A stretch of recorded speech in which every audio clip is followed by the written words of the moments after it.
Sprite, March 2nd, 2020. Basically ginger ale.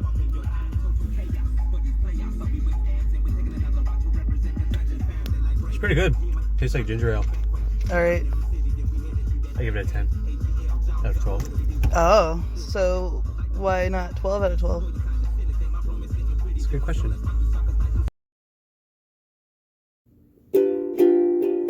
Nope.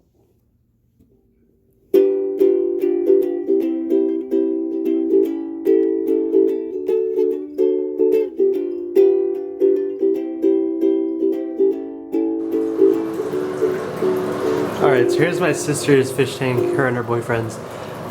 There is one little guppy I gave him up in there, a little nice little male, and a bunch of snails. There's some snail eggs. Those are what snail eggs look like. I don't know if the camera's picking that up, but you can see them all over. She's got tons of snails in here, probably off of those plants.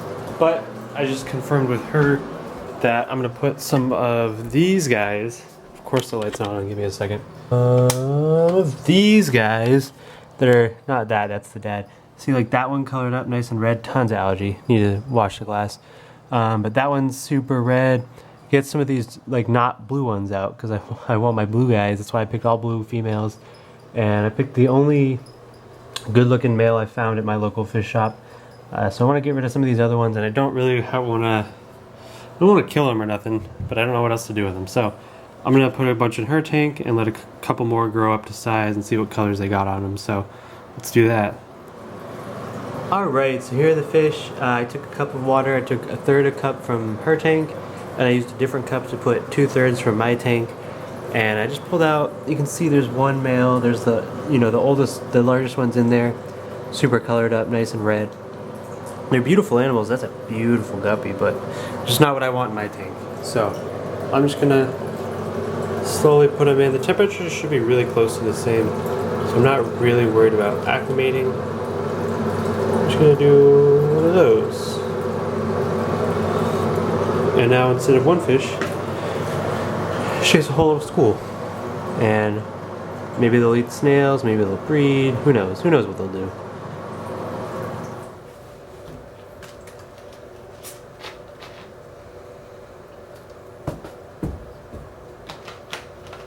Alright, so let's talk about the future of that tank. So, you guys know I'm a reptile guy. I've just been slowly dipping my feet, pun intended, in the aquarium hobby. And it's something I've loved for a long time, fish and fish tanks. For instance, my dad got us a fish tank as kids, and then he got another one when I was a little bit older. I've just always loved them. I love going, it's one of those things. I love going to the zoo, I love going to the aquarium. It's just another one of those. And it's something I'd love to do. It's not something that I can do here in the apartment, is really breed fish on the scale that's profitable, like I do with my reptiles, just because fish tanks are such a big no-no, especially anything over a 10-gallon. And quite frankly, I don't think it's something, well, until I can start shipping fish, which I have no idea how to do. That's something I should look up and figure out. Until I start shipping fish, I really can't justify the profits on it, just because fish is expensive, everything to set it up is expensive, the electricity, all that kind of stuff, it's all expensive. And I can't justify it. Once I get another generation or two in on my blue line, I will consider shipping and all that. I think the next time I need to get rid of some guppies, I'll probably post in one of the local groups. If anyone wants them for free, they just come pick them up with their own way to do so, with their own water and all that, or their own bag, I should say. Nevertheless, I really want my own blue line. I don't want to take another one and modify it a little bit. I want to kind of create my own, so I know everything about it. I know where it came from. Well, I don't know where it came from because I don't know the original breeder of the mutts. They're just mutts. They threw some really nice reds. I'll give them that. Those are beautiful, beautiful fish. But that's not what I want, unfortunately. Like I said, the guy told me he'd get me blue Moscows, and then I get there and they're like, yeah, we can't get you blue Moscows. So I have my mutts, and who knows, maybe I'll throw some in the other tank. Maybe I'll have two little groups. Who who knows? I do. I talk about we talk about breeding a lot on this channel because there are people who will keep one of every animal, or there's people who only breed one species, and that's makes them the most money. That's awesome. That's cool. Whatever. Obviously, I have a little bit of a focus on geckos, mostly towards cresteds. But that being said, I like to try to breed everything. Anything I get, I'm like, cool. I want two. I want a pair. I want the nicest pair you've got. I always love the challenge of trying to breed. And on top of that, it's makes for awesome content. You know, I like doing my videos. I like filming. I like talking to the handful of people that watch them right now, because you know, someday it might be a business venture. Someday, I might, you know, my business will be wrapped around this, and people will go here to see what I'm doing and to see what's coming up and all that. So it is something that's fun for you guys too. Is if I'm constantly trying new things and checking out new areas and stuff to breed with, like the ice pods and the fish and all that jazz. I'll have some snakes in a year or two. I definitely want to pick up some more blue beauties. That's a hard yes for me. But yeah, we'll get some guppies going, and we'll get some ice pods going. The white duckies aren't dead yet, so I'm super happy about that. Super stoked. I figured they would be, and I figured I'd be out a lot of money. Millipedes are doing great. Doing great on eggs so far. Can't really complain there. What else? Oh, there was one post on Instagram, and I'm gonna throw it up on screen, but I'm gonna pull it up on my phone also, and we'll talk about it. And I sent it to my buddy, and he posted it too. So who is the Tailspins Geckos. Her name's Crystal. She's a hobby breeder. She's got YouTube. She's from St. Louis, and a lot of people know her who I know. She hatched out a gargoyle gecko the other day that is almost jet black, apart from the eyes and a little bit around the mouth. It looks for maybe the tail. Is there audio on this?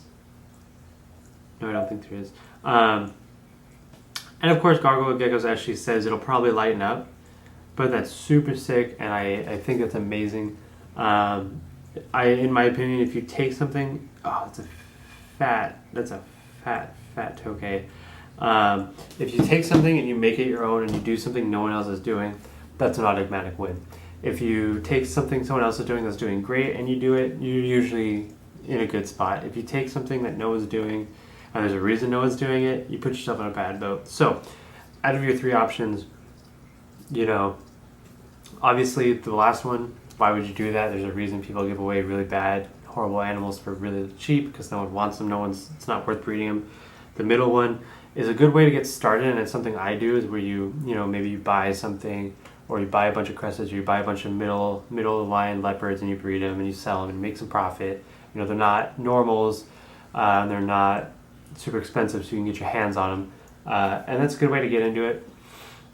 You know, one or two recessives, something like that. And then there's the other way, where you take something and, you know, there's no way to predict a new morphers or nothing like that, but you can definitely line breed. And there's a lot going on with, there's a line from Japan called the Army Greens, and Steve Sykes happens to have some. My boss, I showed you guys him in the video of the show at Cal Palace.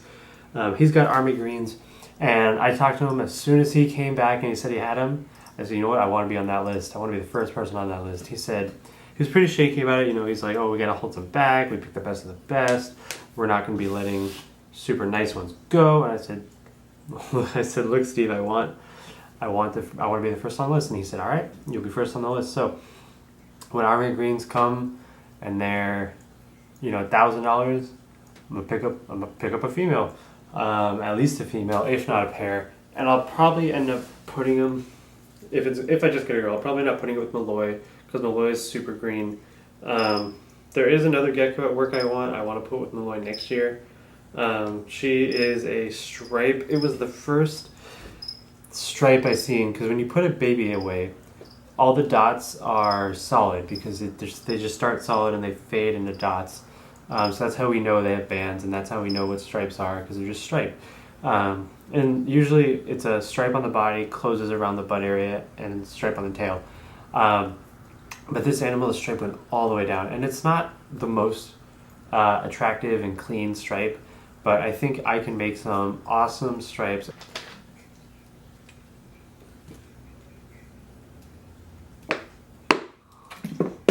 If you guys haven't tried the Sprite ginger, I really recommend it.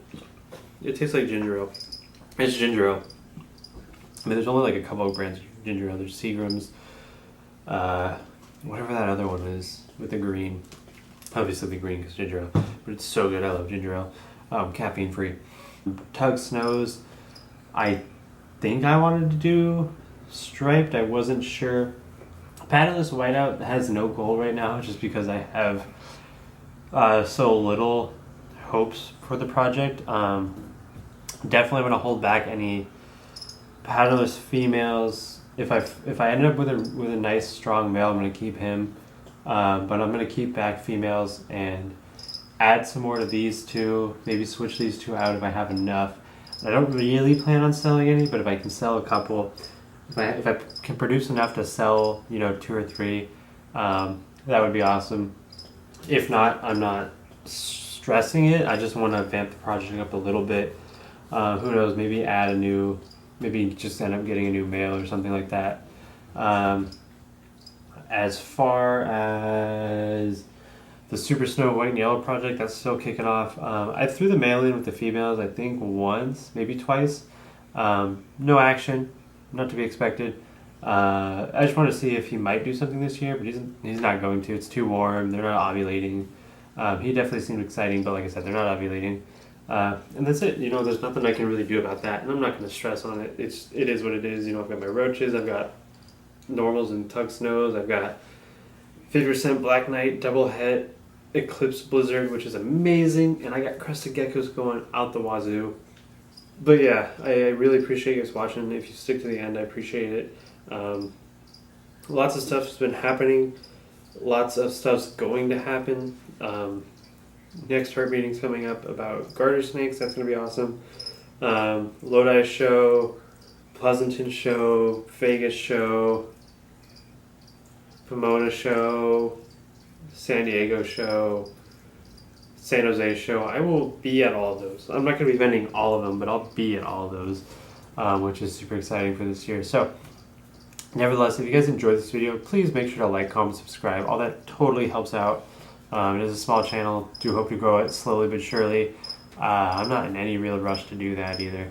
And if you don't mind checking out my Instagram, I used to post every day. I've been really slacking on it. In fact, I'll post right now. I'm going to post a picture right now. I took one this morning, and I meant to post it, but we were just so busy at work. I'm going to post it right here. I took pictures of my girl, Bella. All the pictures of her always look the same, because she's just a big blob. And that's what the caption will be. Big blob Bella.